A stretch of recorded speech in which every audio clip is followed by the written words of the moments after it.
അങ്ങനെ ക്രിസ്മസായി ഒരുപാട് സിനിമകൾ നമ്മൾ കാത്തിരിക്കുന്നുണ്ട്. അതിൽ നിന്നും മലയാളത്തിൽ നിന്നും തെലുങ്കിൽ നിന്നും ഹിന്ദിയിൽ നിന്നും ഹോളിവുഡിൽ നിന്നൊക്കെ ഒരുപാട് സിനിമകളുണ്ടെങ്കിലും തമിഴിൽ നിന്നുള്ള വലിയ സിനിമകളൊന്നുമില്ല. ചെറിയ ചെറിയ കുറച്ച് സിനിമകൾ മാത്രമേ ഉള്ളൂ. ഒരുപാട് വലിയ തമിഴ് ചിത്രങ്ങളൊക്കെ ഓൾറെഡി ഇറങ്ങിക്കഴിഞ്ഞ വർഷത്തെ, ഇനിയുള്ളതൊക്കെ അടുത്ത വർഷമാണ്.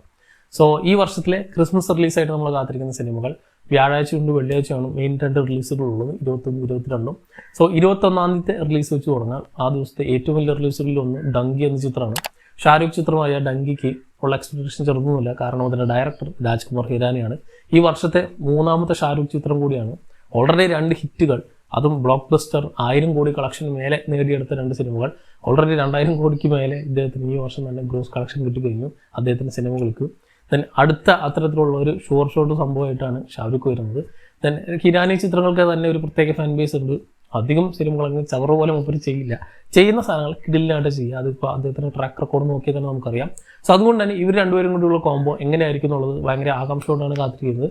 ട്രെയിലറൊക്കെ അത്ര അങ്ങോട്ട് സാറ്റിസ്ഫൈങ് അല്ല, അല്ലെങ്കിൽ അത്ര അങ്ങോട്ട് എക്സ്പെക്ടേഷൻ കൂട്ടുന്ന സാധനങ്ങളല്ലെങ്കിലും സിനിമയിൽ എന്തെങ്കിലുമൊക്കെ ഉണ്ടാവും എന്ന് തന്നെയാണ് എല്ലാവരും പ്രതീക്ഷ. കൂടാതെ ബോളിവുഡിലെ ഇക്കൊല്ലത്തെ ഏറ്റവും വലിയ സിനിമകളിലൊന്നായിട്ട് പുറത്തിറങ്ങുന്ന ചിത്രം കൂടിയാണ് ഡങ്കി. ഷാരൂഖ് മാത്രമല്ല, ഒരു നീണ്ട കാസ്റ്റ് ഉണ്ട്. ഇതിന് ഒരു 2-2.25 മണിക്കൂർ ഉണ്ടാവും സിനിമ. കുറേ കാര്യങ്ങൾ സിനിമയിൽ പറയാനുണ്ട്. ഒരു കമ്മിങ് ഓഫ് ഏജ് രീതിയിലായിരിക്കും ഈ സിനിമയുടെ കഥ തന്നെ പോകുന്നുണ്ടാവുക. ഈ സിനിമയുടെ മറ്റൊരു പ്രത്യേകത ഹിന്ദിയിൽ മാത്രമായിരിക്കും പുറത്തിറങ്ങുന്നുണ്ടാവുക. സാധാരണ ഇത്തരത്തിലുള്ള വലിയ പാൻ ഇന്ത്യൻ സിനിമകളൊക്കെ തന്നെ മറ്റു ഭാഷകളിലൊക്കെ തന്നെ പുറത്തിറങ്ങാറുണ്ട്. പ്രത്യേകിച്ച് ഹിന്ദി സിനിമകൾ അറ്റ്ലീസ്റ്റ് ഇവിടെ തമിഴിലും മലയാളത്തിലൊക്കെ വരാറുണ്ട് ഡബ്ഡ് വേർഷൻ. പക്ഷേ ഇതിനങ്ങനെയില്ല. ഇന്ത്യയിൽ മാത്രമല്ല, വേൾഡ് വൈഡ് ഹിന്ദിയിൽ മാത്രമേ സിനിമ പുറത്തിറങ്ങുള്ളൂ. ദെൻ അതിൻ്റെ കൂടെ ക്ലോസ്ഡ് ക്യാപ്ഷനായിട്ട് സബ് ടൈറ്റിലും കൂടി കൊടുക്കുന്നെന്ന് പറഞ്ഞു. ഈ ഹാർഡ് കോർ സബില്ല, അതിൻ്റെ കൂടെ തന്നെ വരുന്ന സാധനം എന്നൊക്കെ പറയുന്നുണ്ട്. കണ്ടറിയണം, അങ്ങനെ വന്നാൽ നല്ലത്. കാരണം ഹിന്ദിയിൽ തന്നെ ഈ സിനിമ എക്സ്പീരിയൻസ് ചെയ്യണം എന്ന് പറഞ്ഞാണ് ഇവർ പുറത്തിറക്കുന്നത്.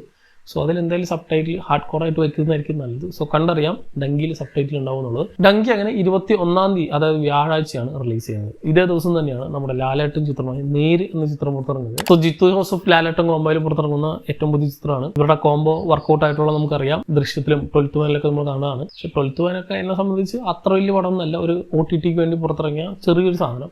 പക്ഷേ ഇതങ്ങനെയല്ല, തിയേറ്ററിലേക്ക് അല്ലെങ്കിൽ വൈഡ് ഓഡിയൻസിലേക്ക് വേണ്ടി പുറത്തിറങ്ങുന്ന സംഭവമാണ്. ദെൻ ലാലേട്ടൻ്റെ ആ ഒരു ട്രാക്ക് റെക്കോർഡിൽ ഉണ്ടായ ചെറിയൊരു ഫ്ലക്ച്വേഷൻ, ഇപ്പോൾ കഴിഞ്ഞ കുറച്ച് ഒരു 2-3 വർഷങ്ങളായിട്ട് നമ്മൾ കണ്ടുകൊണ്ടിരിക്കുന്ന ആ ഒരു ഫെയിൽഡ് സ്ട്രീക്ക് ബ്രേക്ക് ചെയ്യുമോ ഈ ഒരു സിനിമ എന്നൊരു ചോദ്യം കൂടിയുണ്ട്. ഒരു പുതിയ അല്ലെങ്കിൽ ട്രാക്ക് മാറ്റിയ ലാലേട്ടൻ നമുക്കിത് കാണാൻ സാധിക്കും എന്നും കൂടി നമുക്കിത് നോക്കാറുണ്ട്. ഈ സിനിമ വരുന്നതിന് മുമ്പ് അല്ലെങ്കിൽ അനൗൺസ് ചെയ്ത സമയം മുതൽ ഇതുവരെയും എനിക്ക് വലിയ ഹൈപ്പൊന്നുമില്ല. ഈവൻ ട്രെയിലർ ഇറങ്ങിയിട്ട് പോലും എന്തൊക്കെയോ കുറച്ച് വ്യത്യാസങ്ങളുണ്ട് എന്നുള്ളൊരു തോട്ട് മാത്രമാണ്. സോ നന്നാവട്ടെ എന്ന് തന്നെ നമുക്ക് പ്രതീക്ഷിക്കാം. കാരണം ആ ഒരു ടെംപ്ലേറ്റിൽ പെട്ടുപോയി ലാലേട്ടൻ എന്നൊരു തോന്നലുണ്ട്. കാരണം നേരെ ഓപ്പോസിറ്റിൽ നിൽക്കുന്ന അല്ലെങ്കിൽ ബിഗ് ഗംസിലെ മമ്മൂക്ക മാറിക്കഴിഞ്ഞു. സോ ലാലേട്ടൻ മാറേണ്ട അവസ്ഥ വന്നിരിക്കുന്നു. സോ ഇനി വരാനിരിക്കുന്ന മലയക്കോട്ടെ വാലുവിനൊക്കെ വൻ ഹൈപ്പ് ഉണ്ട്. അതിനൊക്കെ ഒരുപാട് പ്രതീക്ഷയുണ്ട്. പക്ഷേ ആ സാധനം നേരിനില്ല. എങ്കിലും ഇതേപോലെ തന്നെയുള്ള വണ്ടേഴ്സ് ജിത്തു ജോസഫ് ഓൾറെഡി തന്നിട്ടുണ്ട്. ഈവൻ മെമ്മറീസ് ഇറങ്ങിയപ്പോഴായിക്കോട്ടെ, ഈവൻ ദൃശ്യം ഇറങ്ങിയപ്പോൾ ഐ തിങ്ക് അന്ന് ധൂം 3 ഒക്കെ ആയിരുന്നു ഇതേപോലെ ഒരു ഡിസംബർ, ഈ ഒരു ക്രിസ്മസ് ടൈമിലായിരുന്നു പുറത്തിറങ്ങിയത്. സോ ഓപ്പോസിറ്റായിട്ട് പുറത്തിറങ്ങിയ അല്ലെങ്കിൽ വലിയ റിലീസുകളൊന്നും ഇത്തരത്തിലുള്ള ഇപ്പോൾ ഡങ്കി പുറത്തിറങ്ങുന്ന പോലെ അന്ന് ധൂം 3 ഒക്കെ ഉണ്ടായിരുന്നു. സോ അന്ന് ഇങ്ങനെ ധൂം 3ക്ക് നീണ്ട നിരയിൽ നിൽക്കുമ്പോൾ ഞങ്ങൾ തന്നെ ചർച്ച ചെയ്തിട്ടുണ്ടായിരുന്നു. ലാലേട്ടൻ്റെ ഒരു പുതിയ പടം വന്നിട്ടുണ്ട്, അതെന്തോ ഏലയുടെ ഉള്ളിൽ കൂടെ ഒക്കെ വരുന്ന പോലത്തെ ഒരു പോസ്റ്ററാണ്, എന്തെങ്കിലും ഒരു പ്രകൃതി പടമായിരിക്കും എന്ന് പറഞ്ഞു. പക്ഷേ അന്ന് അറിഞ്ഞിരുന്നില്ല അത് മലയാളത്തിൽ മാത്രമല്ല സിനിമ ഹിസ്റ്ററിയിൽ തന്നെ, പ്രത്യേകിച്ച് ഇന്ത്യൻ സിനിമയിലെ തന്നെ ഏറ്റവും സെൻസേഷണൽ ആയിട്ടുള്ള സിനിമകളിൽ ഒന്നായിരിക്കുന്നു. കാരണം അത് കഴിഞ്ഞ് ഈ സിനിമ എത്ര ഭാഷകളിൽ എത്ര സ്ഥലങ്ങളിൽ റീമേക്ക് ചെയ്തിട്ടുണ്ട് എന്നുള്ളത് കണ്ടറിയാം ആ സിനിമയുടെ വില. സോ അത്രയും ഐക്കോണിക് ആയിട്ടുള്ള ഒരു മൂവി തന്ന ഡയറക്ടർ കോംബോ അല്ലെങ്കിൽ ആക്ടർ ഡയറക്ടർ കോംബോ ആണ്. സോ അവരുടെ കയ്യിൽ നിന്നും പുറത്തിറങ്ങുന്ന സിനിമയാണ്. പക്ഷേ അറ്റ് പ്രസൻ്റ് ഉള്ള സിറ്റുവേഷൻ കൊണ്ടാണ് ഈ സിനിമയ്ക്ക് ഇത്ര ഹൈപ്പ് കുറവ്. സോ കണ്ടറിയാം നമുക്ക് സിനിമ എങ്ങനെ വർക്കൗട്ട് ആവും എന്നുള്ളത്. സോ നേര് 21-ാം തീയതി തന്നെയാണ് പുറത്തിറങ്ങുന്നത്, വ്യാഴാഴ്ച. ഇതേ ദിവസം തന്നെ ഹോളിവുഡിൽ നിന്നും Aquaman and the lost kingdom എന്ന ചിത്രം കൂടി പുറത്തിറങ്ങുന്നുണ്ട്. നമ്മൾ ഓൾറെഡി 2018 പുറത്തിറങ്ങിയ ജെയിംസ് വാൻ ചിത്രമായ അക്വാമാൻ്റെ സീക്വലാണ് ഈ ഒരു ചിത്രം. ഈ സിനിമയും ജെയിംസ് വാൻ തന്നെയാണ് സംവിധാനം ചെയ്യുന്നത്. ഇതൊരു DC ചിത്രമാണ് നമുക്ക് എല്ലാവർക്കും. പക്ഷേ DCEയുടെ ഇപ്പോഴത്തെ ആ ഒരു സ്റ്റാൻഡിൽ എവിടെ ഈ സിനിമ ഫിറ്റ് ആവും എന്നുള്ളൊരു ചോദ്യമുണ്ട്. കാരണം ഇവർ ജെയിംസ് ഗൺ വന്നതിന് ശേഷം ഇവർ മുഴുവൻ ഇത് റീബൂട്ട് ചെയ്യുകയാണ്. കഴിഞ്ഞ കുറച്ചിറങ്ങിയ സിനിമകളിലെ അവസ്ഥയൊക്കെ നമുക്കറിയാം. പിന്നെയും പഴയ ആ ഒരു ലെവലിലേക്ക് എത്തിക്കൊണ്ടിരിക്കുന്ന സമയത്താണ് ഇപ്പോൾ Aquaman and the lost kingdom വരുന്നത്.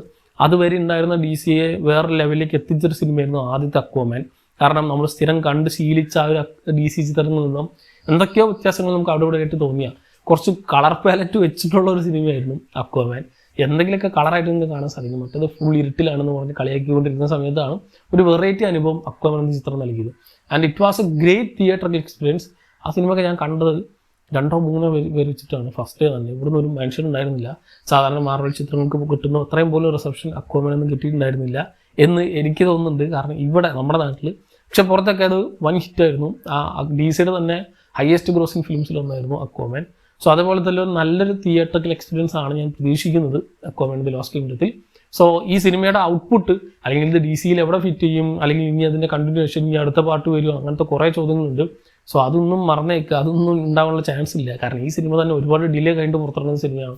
ഓൾറെഡി ജെയിംസ് വാൻ തന്നെ പറഞ്ഞിട്ടുണ്ട് ഇനിയൊരു സീക്വൽ ചെയ്യാൻ അദ്ദേഹം തയ്യാറല്ല എന്നുള്ളത്. കാരണം ഇതിനു വേണ്ടി ഇദ്ദേഹം ഒരുപാട് ഇൻവെസ്റ്റ് ചെയ്തിട്ടുണ്ട്, ഒരുപാട് ടൈം ഇദ്ദേഹം സ്പെൻഡ് ചെയ്തിട്ടുണ്ട്. സോ ഇവിടെ നിർത്തുമായിരിക്കും മിക്കവാറും. പിന്നെ ജെയ്സൺ മെമോയുടെ അവസാനത്തെ റോളും കൂടി ആയിരിക്കും ചിലപ്പോൾ മിക്കവാറും. സോ അതുകൊണ്ട് തന്നെ അവസാനമായിട്ട് നമ്മൾ ഈ അക്വാമാൻ എന്നൊരു ക്യാരക്ടറിനെ കാണാൻ പോവുകയാണ്.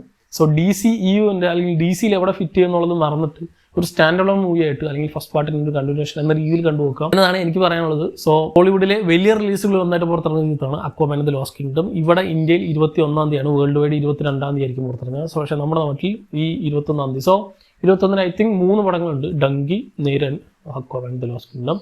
ദെൻ ഇത് കഴിഞ്ഞാണ് 22-ാം തീയതിയിലേക്ക് പോകുന്നത്. 22-ാം തീയതിയാണ് സലാർ പുറത്തിറങ്ങുന്നത്. സോ ഈ വർഷത്തെ ഏറ്റവും വലിയ അല്ലെങ്കിൽ one of the most anticipated Indian movie എന്ന് പറയാം. സലാറിൻ്റെ കാര്യം ഞാൻ ഒരുപാട് പറഞ്ഞിട്ടുള്ളതാണ്, അതുകൊണ്ട് തന്നെ പിന്നെ ഞാൻ റിപ്പീറ്റ് ചെയ്യുന്നില്ല. സെപ്പറേറ്റ് ആയിട്ട് വീഡിയോ ഒക്കെ ആയിരിക്കും അതിൻ്റെ മൊത്തത്തിലുള്ള മൊമെൻ്റ് എന്താണ്, അതിനെക്കുറിച്ചുള്ള എൻ്റെ ഹൈപ്പ് എന്താണെന്നുള്ളതൊക്കെ നമുക്ക് അടുത്ത വീഡിയോയിൽ പറയാം. സലാർ എനിക്ക് നല്ല പ്രതീക്ഷയുണ്ട്. കാരണം ഞാൻ എക്സ്പീരിയൻസ് ചെയ്തത് അങ്ങനത്തെ ഒരു വൺ ടൈം വണ്ടേഴ്സ് ആയിരുന്നു. കാരണം KGF 2 എന്ന് പറയുന്നത് ഇറ്റ് വാസ് എൻ്റെ പേഴ്സണൽ ലൈഫിലെ one of the best theatrical experience. കാരണം ഒരു സ്ക്രീൻ പ്ലേ അത് ഞാനൊരു 3-4 വട്ടം തിയേറ്ററിൽ റിപ്പീറ്റ് അടിച്ച് കാണുന്ന സിനിമയാണ്. KGF 1 പോലെ ആയിരുന്നില്ല 2. 1 അടിപൊളിയാണ്, 2 അതിന് മോശം എന്നൊന്നല്ല. പക്ഷേ second one as a sequel മാത്രമല്ല, as a cinema it was great. അതിൽ കിട്ടിയ ആ ഒരു ഹൈ മൊമെൻറ്റ്സ്, സാധാരണ നമ്മൾ ഇത്തരത്തിലുള്ള ഫാൻ ബേസ്ഡ് അല്ലെങ്കിൽ ഫാൻ ഓറിയൻറ്റഡ് ആയിട്ടുള്ള സാധനങ്ങളൊക്കെ കാണുമ്പോൾ ഒരു പർട്ടിക്കുലർ സമയത്ത് മാത്രമേ ഉള്ളൂ. ചിലപ്പോൾ ഒരു ഇൻ്റർപോർഷൻ അല്ലെങ്കിൽ ഒരു ഇൻ്റർവൽ ബ്ലോക്ക് അല്ലെങ്കിൽ ക്ലൈമാക്സ് ഫൈറ്റ് ഇങ്ങനെ സെഗ്രിഗേറ്റ് ചെയ്ത് വെച്ചിട്ടുണ്ടാവും ഫാൻസിന് കൊടുക്കുന്ന മൊമെൻറ്റ്. KGF 2 അങ്ങനെ ആയിരുന്നില്ല. അതിലൊരു ബ്രീത്തിങ് സ്പേസ് കിട്ടാത്തൊരു മൂവിയായിരുന്നു. അതേപോലത്തെ ഒരു ഹൈ ഒക്ടൈൻ ആക്ഷൻ എൻ്റർടൈനർ, അതും ഒരു ഫാസ്റ്റ് പേസിൽ പോകുന്നൊരു സാധനമാണ് ഞാൻ ഇതിൽ നിന്ന് പ്രതീക്ഷിക്കുന്നത്. സലാർ 3 മണിക്കൂറിൻ്റെ പടം, 2:55. ഇതന്നെ ഒരു എൻഡ് ക്രെഡിറ്റും കൂടി ഉണ്ട് സിനിമയ്ക്ക്. സോ അതും ഒരു 1.5 മിനിറ്റ് ഉണ്ടെന്നാണ് കേട്ടത്. സോ അതൊരു സെക്കൻഡ് പാർട്ടിലേക്കുള്ള ഒരു ടീസിങ് ആയിരിക്കും. സോ ഇത് ഞാൻ ഈ പറഞ്ഞ പോലെ KGF യൂണിവേഴ്സിൽ എവിടെ ഫിറ്റ് ചെയ്യുന്നു എന്നുള്ളൊരു കാര്യമൊക്കെ മറന്ന് ആസ് എ സിനിമ അപ്രോച്ച് ചെയ്യുകയാണെങ്കിൽ I think it will be a great theatrical experience. ഞാൻ അത് തന്നെയാണ് പ്രതീക്ഷിക്കുന്നത്. ഈ വർഷത്തെ കഴിഞ്ഞ വർഷത്തെ one of the best theatrical experience ആയിരുന്നു ഇന്ത്യൻ സിനിമകളെ സംബന്ധിച്ച് KGF 2. അതുപോലെ തന്നെ ഈ വർഷം ഞാൻ പ്രതീക്ഷിക്കുന്നതാണ് സലാർ. സോ സലാറിൽ എനിക്ക് ഒരുപാട് പ്രതീക്ഷകളുണ്ട്. ദെൻ ഇതേ ദിവസം തന്നെ റിബൽ മൂൺ എന്ന് പറഞ്ഞ ചിത്രം കൂടി നെറ്റ്ഫ്ലിക്സിലൂടെ പുറത്തിറങ്ങുന്നുണ്ട്. ഇത് OTT റിലീസാണ്, തിയേറ്ററിക്കൽ റിലീസല്ല. സാക് സ്നൈഡറുടെ ചിത്രമാണ്. അതുകൊണ്ട് തന്നെയാണ് സിനിമയ്ക്ക് പ്രതീക്ഷ. സിനിമയ്ക്ക് ഇപ്പോൾ കിട്ടിയിട്ടുള്ള റേറ്റിംഗ് ഒക്കെ വളരെ കുറവാണ്, പക്ഷെ അതൊന്നും നോക്കേണ്ട ആവശ്യമില്ല. സ്നൈഡർ ചിത്രങ്ങൾക്ക് പൊതുവെ ഒരു പ്രത്യേക ഫാൻ ബേസ് ഉണ്ട്. എല്ലാവർക്കും ആ സിനിമകൾ ഇഷ്ടപ്പെടില്ല. അദ്ദേഹത്തിൻ്റെ ആ ഒരു മേക്കിംഗ് ഒക്കെ തന്നെ വ്യത്യാസമുണ്ട്. പക്ഷേ സ്ഥിരം സ്നൈഡർ ചിത്രങ്ങൾ കണ്ട് ഇഷ്ടപ്പെട്ട ഒരു സ്നൈഡർ ഫാനാണ് ഞാൻ. എന്നെ സംബന്ധിച്ച് കുറച്ച് പ്രതീക്ഷയുള്ളൊരു സിനിമയാണ്. എൻ്റെ ട്രെയിലർ തന്നെ ഭയങ്കര രസമായിരുന്നു. ഇദ്ദേഹം ചെയ്യുന്ന അല്ലെങ്കിൽ ഇദ്ദേഹത്തിൻ്റെ ആ ഒരു ഐഡിയോളജി ഉണ്ട്, അത് അടിപൊളിയാണ്. സോ അത് എല്ലാവർക്കും ഒരേപോലെ ഇപ്പോൾ സക്കർ പഞ്ച് എന്ന് പറഞ്ഞൊരു പടമുണ്ട്. എനിക്ക് തോന്നുന്നത് അത് ഇദ്ദേഹത്തിൻ്റെ ഏറ്റവും ലോവസ്റ്റ് റേറ്റഡ് സിനിമകളിലൊന്നായിരിക്കും. ഒരു പക്ഷേ നിങ്ങളൊരു 10 പേർക്ക് റെക്കമെൻഡ് ചെയ്താൽ ചിലപ്പോൾ 9 പേർക്ക് ഇഷ്ടപ്പെടില്ല. പക്ഷേ ആ സിനിമ എന്നെ സംബന്ധിച്ച് ഇറ്റ്സ് ഗ്രേറ്റ്. അതിലെ ഉപയോഗിച്ചിരിക്കുന്ന തീം, പിന്നെ ആ ഒരു വിഷ്വലി കാണിക്കുന്ന കുറേ സാധനങ്ങളുണ്ട് സ്റ്റണ്ണിങ് ആയിട്ടുള്ളത്. നമ്മളെല്ലാം മറന്നു പോയിട്ട് ഇങ്ങനെ ഇരിക്കില്ല, അത്തരത്തിലുള്ള കുറച്ച് സാധനങ്ങളാണ് റിബൽ മൂണിൽ നിന്ന് ഞാൻ പ്രതീക്ഷിക്കുന്നത്. സോ തിയേറ്ററിൽ റിലീസില്ല, എന്താ സംഭവം അറിയില്ല. സോ നെറ്റ്ഫ്ലിക്സ് ഒറിജിനലായിട്ട് പുറത്തിറങ്ങുന്ന സിനിമയാണ്. ഇതൊരു 2 പാർട്ട് മൂവിയാണ്. ചൈൽഡ് ഓഫ് ഫയർ അങ്ങനെ എന്താണ് ആദ്യത്തെ പാട്ടിൻ്റെ പേര്. സോ അടുത്ത പാട്ട് അടുത്ത വർഷം പുറത്തിറങ്ങുന്നുണ്ടാവും. സോ നെറ്റ്ഫ്ലിക്സിലൂടെ 22-ാം തീയതി അറൗണ്ട് ഒരു 12:30, 1:30 ഒക്കെ ആകുമ്പോഴായിരിക്കും പുറത്തിറങ്ങുക. സോ ഈ സിനിമ എനിക്ക് കുറച്ച് പ്രതീക്ഷയുള്ള മറ്റൊരു സിനിമയാണെന്ന് പറയും. ദെൻ വാട്ട് ഇഫിൻ്റെ സീസൺ 2 പുറത്തിറങ്ങുന്നത് Disney+ ഹോട്ട്സ്റ്റാറിലൂടെ ആയിരിക്കും ഇത് പുറത്തിറങ്ങുക. സോ സീസൺ 1 അടിപൊളിയായിരുന്നു. ദെൻ അത് എങ്ങനെയാണ് ഡോക്ടർ സ്ട്രേഞ്ച് മൾട്ടിവേഴ്സ് മാഡ്നസിലൊക്കെ ഇമ്പാക്റ്റ് ആയത് നമ്മൾ കണ്ടതാണ്. സോ ഇത്തരത്തിൽ ഭയങ്കര ഇമ്പാക്ട്ഫുൾ ആയിട്ടുള്ള ഒന്നായിരുന്നു വാട്ട് ഇഫിൻ്റെ സീസൺ 1. അതുപോലെ തന്നെ ഭയങ്കര ഇൻട്രസ്റ്റിംഗ് ആയിട്ടുള്ള കുറച്ച് എപ്പിസോഡുകളാണ് വാട്ട് ഇഫിൻ്റെ സീസൺ 2 പ്രതീക്ഷിക്കുന്നത്. ഇതും 22-ാം തീയതി പുറത്തിറങ്ങുന്നുണ്ട്. ഇത് Disney+ ഹോട്ട്സ്റ്റാറിൽ അറൗണ്ട് ഒരു 5:30-6 മണിക്ക് സമയത്തായിരിക്കും പുറത്തിറങ്ങുക. ഇതിന് പറ്റിയൊരു പ്രത്യേകത, ഓരോ ദിവസമാണ് ഓരോ എപ്പിസോഡ്. മറ്റേതൊക്കെ ഓരോ വീക്ക്ലി ആയിരുന്നു. ഇത് ഓരോ ദിവസം, ഇപ്പോൾ 22-ന് 23-ന് എന്നിങ്ങനെ ഡിസംബർ 30-ാം തീയതി വരെ അല്ലെങ്കിൽ ആ ഒരു 1 വീക്ക് അല്ലെങ്കിൽ 9 ദിവസത്തിൽ 9 എപ്പിസോഡുകൾ 9 ദിവസമായിട്ട് പുറത്തിറങ്ങും എന്നാണ് വാട്ട് ഇഫ് സീസൺ 2 പറഞ്ഞിട്ടുള്ളത്. സോ ഇൻട്രസ്റ്റിംഗ് ആയിട്ടുള്ള മറ്റൊരു റിലീസ് അപ്ഡേറ്റ് ആണെങ്കിൽ റിലീസ് ഡേറ്റ് ഷെഡ്യൂളാണ് ഇത് വെച്ചിട്ടുള്ളത്.